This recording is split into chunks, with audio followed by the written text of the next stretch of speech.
Color. At the time the world was created, not all was black and white. Memories were made. Some selfies still remain, drawn into cave walls. Back then, social networking was difficult as it was hard to find followers. All the rest is history. Colors are memories. Twilight blue, fiery lava eruptions, or a nice juicy orange. Call it memories, emotions, and actions associated to those colors. Sunsets tell us we made it through another day, to enjoy the brief period where colors come alive before being taken over by the lack of color of what we call night. Yet in French, la nuit, tous les chats sont gris. In English, that's at night all the cats are gray. This poses the question, are they really? Well, they are to most of us. What happens inside the eye is a reduction in color sensitivity, taking color away, especially in low light. Vision is more than just what your eyes see. It's a combination of what your mind assembles in your head. Memory is called upon to render this understandable. Your mind is always trying to make something seem white so you can make the rest relative and coherent. We don't see different things, we see differently. Be it known that women will likely see better than men.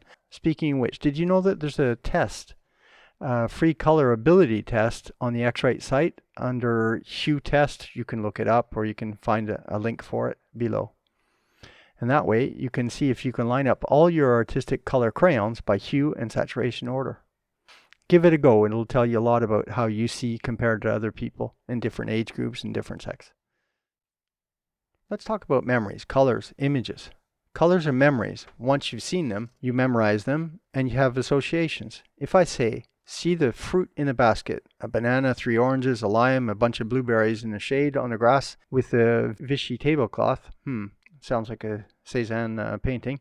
You already have created a color world for that. Color management is like that too, although some information needs to be added to make an image appear correlated as to how you imagine the scene to appear. Just as your perception is not perfect, both analog and digital processing is far from perfect. Colors don't change, they don't age, but the way we see them does on both sides of the equation.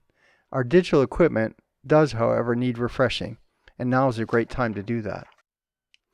Film days. Remember back in the days when you chose a film for what good advertising had you believe it gave the best results? With film, you're making or made a choice right now of what it will be. Yes, you can print to a different paper or change development or do crazy things for unexpected color. Yet what you thought you saw is hard baked into the film chemical design. Color scientists made film with the notions of rendering it of what you thought you saw. Your choices were, say, Kodachrome for landscapes, Ektachrome for commercial, or Vericolor for weddings. As your wedding dresses, they better stay white. These very brilliant, I've known a few, color scientists make a lot of fuss about how to make devices mimic what you think you saw. Nothing changes with digital. Color off digital captures are set into color style renderings, proving that the color scientists are right and your eyes are wrong. Why? Forget about what you saw on the LCD or electronic viewfinder. Those don't count. A monitor is your display portal, your friend, your happy place to be. How can those smart color scientists, engineers, and teams steer you wrong? Actually, they don't. They have done absolutely everything they could up to this point. Here are some of the most important essentials for your content creation. Your images have a tag. It's invisible. It's in the metadata of what scene qualities were recorded in the imagery. Most settings, like white balance, were likely left on auto, and the editing applications Lightroom, Capture One, Premiere Pro, DaVinci, etc. for viewing and editing content creation. It's your turn to make this right if it isn't. First and foremost is having a great monitor. I believe in BenQ and especially the people they work with. They offer the best in display equipment for content creators and the best quality price option out there. I have a little Scottish in me on my mother's side, and thus I'm always putting value on the top of my concerns. Let's talk about monitors and the essentials needed for viewing and editing content creation. You will want a display that is matte and IPS. You want wide gamut, Adobe RGB, coverage near 100%, preferably USB-C and hardware calibration ability. A solid stand and an excellent hood. Exceptional out-of-the-box color. BenQ SW line has you covered there. IPS is a fancy term for colors not changing much if you're viewing or clients are viewing off-centered. USB-C, because one cable does it all, including power for your laptop, if so. Wide color gamut, so your recent trip to Bora Bora sea colors show beautiful deep colors as you remember, not as pea soup. Hardware calibration, so you can assure your display colors are correct and optimal. Repeatable by hardware calibration, thanks to your helper, which is Color Checker Display Pro, for example.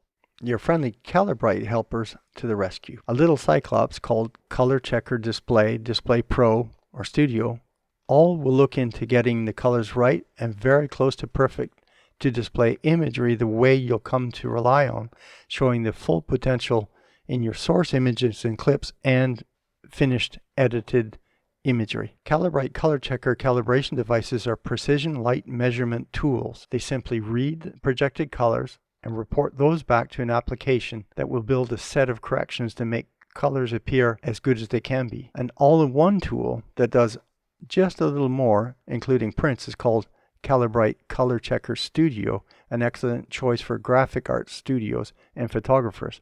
Why? Because you can do prints with this one, whereas the other ones are display only, display and projector. This webinar is not about performing a calibration, find that information on YouTube, yet about what it does for you. Remember the Munsell color test? Trying to line up billions of colors and correcting them to be where they should be. Yeah. That's really hard, and considering when you did your test it was only 40 colors. Color Checker display devices align all the pretty colors they measure, making little files called ICC profiles, with all the corrections needed to make your displays and projectors as good as they can be. And believe me, the BenQ monitors are fantastic at doing this for you. BenQ SW monitors are even better with your little helper, remember the Cyclops, Color Checker Display Pro, take color correction to the extreme. The Grail in calibration. This it does by a proprietary included software called Palette Master Elements, where the color corrections are done at a much higher level of precision inside of the monitor rather than on the system computer. Some really cool tricks can be done there, but that's a whole nother topic. Just one more thing, as Steve Jobs would say. The cutest little card with pretty colors is called Calibrite Color Checker.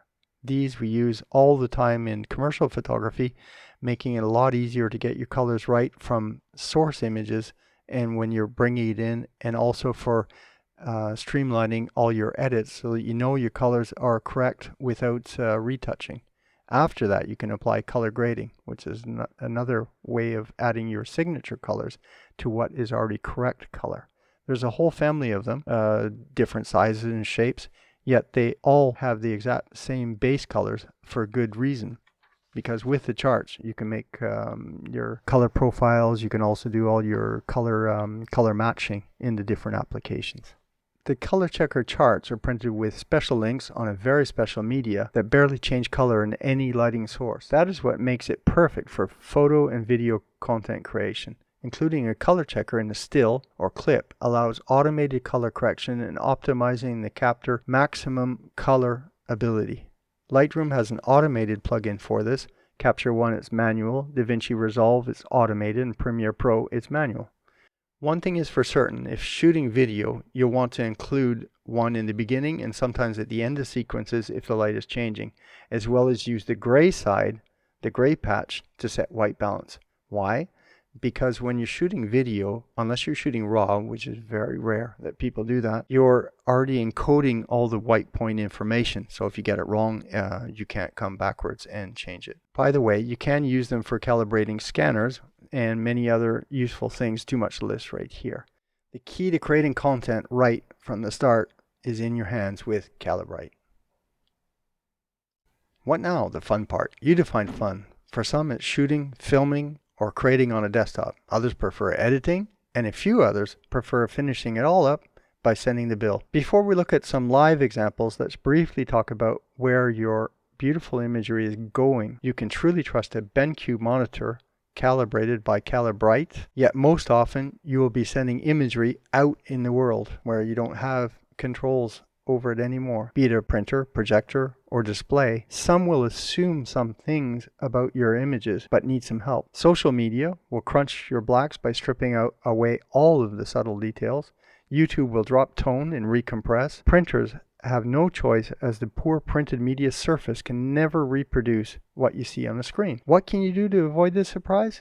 Like your Bora Bora pictures turning into pea soup or some Brussels sprouts. You can make custom calibrations with your BenQ monitor that are independent of system video. That's a really cool feature because you can switch independently into your custom spaces that are adapted for each type of editing destination space. You can master your waveforms in your video editing programs. That's really important to know that you're not clipping, that you have the right range of tones, and you also have to export with the correct color space, such as Rec 709. You can watch your histograms in stills applications. Now let's talk about print.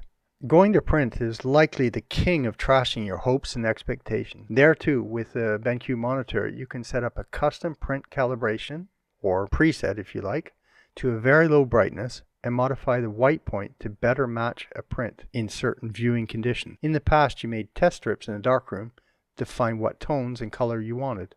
Now, digital devices are very consistent, yet still need to know those important settings. To end it all, just one more thing. BenQ knows print to monitor matching is just so darn difficult. You can set up soft proofing in Adobe applications, yet it is an advanced user's territory that few users go into.